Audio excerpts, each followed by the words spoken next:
ఎక్కడుందండి ప్రూఫ్? చూపించండి, బయట తీయండి, ప్రూఫ్లు తీయండి, బయట తీయండి. అన్నాటికి మేము సమాధానాలు చెప్తాం, అన్నాటికి మేము సమాధానాలు చెప్తాం. అసలు ఇప్పుడు చిన్న పిల్లోడిని అడిగినా చెప్తాడండి. ఈ సిట్ అంటే ఎవడికి రిపోర్ట్ చేస్తాడు, సిట్ అంటే ఏంటి? రిపోర్ట్ చేసేదే చంద్రబాబు నాయుడు గారికి, ఇంకా మరి సిట్ ఎందుకు? ఆయన ఆల్రెడీ అబాండం వేస్తాడు, ఆయన మళ్ళీ వెనక్కి వెళ్తాడా? అవును ఇది ఒకవేళ సిట్ నిజంగా క్లీన్గా ఇచ్చినా దాన్ని మార్చేసి మళ్ళీ చేస్తాడు కదా. అది చిన్న పిల్లోడిని అడిగినా చెప్తాడు. దీనికి మళ్ళీ సిట్ వేయడం ఎందుకు? నిజంగా ఇన్వాల్వ్ చేయండి, ఇండిపెండెంట్ బాడీస్ని ఇన్వాల్వ్ చేయండి, అప్పుడు కదా ప్రజల క్లారిటీ వచ్చేది. ఈయనప్పుడు చంద్రబాబు నాయుడు గారు ఏదో రకంగా జగనన్నని స్కేప్ గోట్ చేయాలని అనుకున్నాడు, ఏదో రకంగా హిందుత్వ వ్యతిరేకి అని ముద్ర వేయాలని అనుకున్నాడు. అతను తీసిన గొయ్యిలు అతనే పడుతూనే ఉన్నాడు. నేషనల్ మీడియా ఎవరు కూడా హర్షించట్లా ఈయన చంద్రబాబు నాయుడు గారు చెప్పిన పాయింట్స్ని. వై నాట్ సెకండ్ ఒపీనియన్ అని అడుగుతున్నా. దిస్ ఇస్ మై క్వశ్చన్ అండి. ఎన్డీటీబీ ఇచ్చిన తర్వాత ఎన్ఎఫ్ఎల్ దగ్గర నుంచి ఎందుకు రిపోర్ట్ తీసుకోలే? ఎందుకు తీసుకోలే? గజియాబాద్ ఎన్ఎఫ్ఎల్ ఎందుకు తీసుకోలే? దీనికి సమాధానాలు లేవు ఈయన దగ్గర. ఇంత దారుణమా?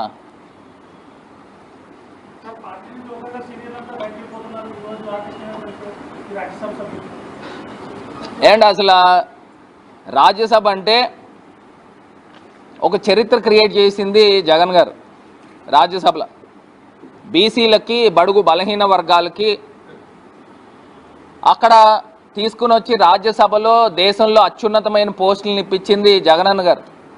సామాన్యులకి తీసుకొచ్చి అక్కడ రాజ్యసభలో కూర్చోబెట్టారు. ఇదే చంద్రబాబు నాయుడు గారి టైంలో బడాబాబులు అందరూ కూర్చునేవారు, వేల కోట్ల అధిపతులు కూర్చునేవారు.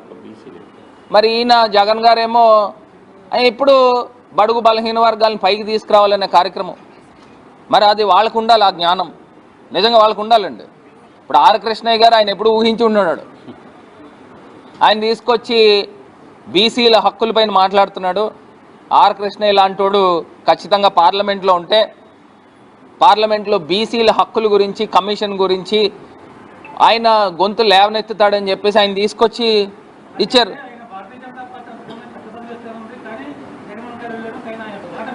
అలా కాదు, నేను ఒకటి అడుగుతున్నా, మరి పదవి ఇస్తే ఆయన సీనియారిటీ ఎన్ని 40-50 సంవత్సరాల సీనియారిటీ ఉంది కదండి. ఈ పార్టీకి ఎప్పుడో ఇచ్చి ఉండాలి కదా భారతీయ జనతా పార్టీ. ఒక్కసారి ప్రజలను కూడా ఆలోచన చేయమని కోరుతున్నా. ఇప్పుడు నేను ఆర్ కృష్ణయ్య గారిని బ్లేమ్ చేయట్లా, చంద్రబాబు నాయుడు గారిని బ్లేమ్ చేస్తున్నా. సంతలో కొన్నట్టు కొంటా ఉన్నాడు. మొన్నటిదాకా డైరెక్ట్ కొనేసి ఆయన పార్టీలో పెట్టుకునేవాడు. ఇప్పుడు 10 రూపాయలు ఎక్స్ట్రా డబ్బులు ఇచ్చి వాళ్ళని తీసుకుని ఆ సీట్ మళ్ళీ ఇప్పుడు చంద్రబాబు నాయుడు గారికి వస్తుంది రాష్ట్రంలో. దాన్ని తీసుకెళ్ళి 100 రూపాయలకి అమ్మేస్తాడండి. 100 రూపాయలు అట్లా కాదు. ఇప్పుడు ఇందులో రకరకాల జనాలు ఉంటారు. ఒకళ్ళు ఏమని అడుగుతారనంటే, నా రాజ్యసభ సీటు నేను రాజీనామా చేస్తాను, మీ పార్టీలో నాకు రాజ్యసభ సీట్ ఇవ్వండి అని అడుగుతారు. కొంతమంది ఏం చేస్తారనంటే, నేను రాజీనామా చేస్తాను, నాకు ఫలానా ఇంత మొత్తం డబ్బు ఇవ్వండి అని అడుగుతారు. ఈయన చంద్రబాబు నాయుడు గారు ఏంటంటే ఇంకా ట్రేడింగ్ చేస్తాడు అనమాట. ఇక్కడ 100 రూపాయలు కొనుక్కొని 1000 రూపాయలకి అమ్ముతాడు వేరే వాళ్ళకి. నేను చెప్పాను కదా బడాబాబుని తీసుకొస్తాడని, వాళ్ళందరినీ తీసుకొచ్చి అమ్ముతూ ఉంటాడు. ఇది క్లియర్ ఇండికేషన్ అండి. ఒక్కసారి ప్రజలను అందరినీ కూడా గమనించమని కోరుతున్నా. ఎస్పెషల్లీ తిరుపతి లడ్డూ పైన జరిగిన ఇంత దారుణమైన అభాండము ఆయన చరిత్రలో ఒక మచ్చలాగా ఉండిపోతుంది.